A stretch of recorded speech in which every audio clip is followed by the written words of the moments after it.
এই বেয়াদব, তুই যে রান্না করছো এদিকে খেয়াল আছে? ঘরে যে চাল নাই। যা আছে তাতে তো কদিন চলে যাবে। তুই এখনই যা।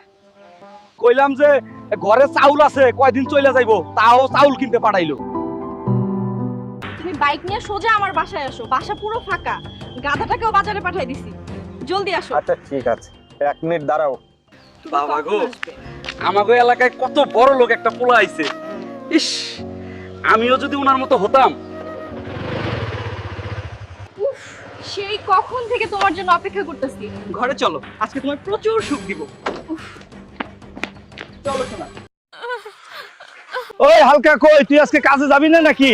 এ কি, এই বাইক কার আর ঘরে এসব কি হইতাছে? সর্বনাশ। হালকা, তুই এখানে জলদি বাসায় যা। তোর বউ ঘরের ভিতর কার সাথে জানি আকাম করতেছে। নাউজুবিল্লাহ।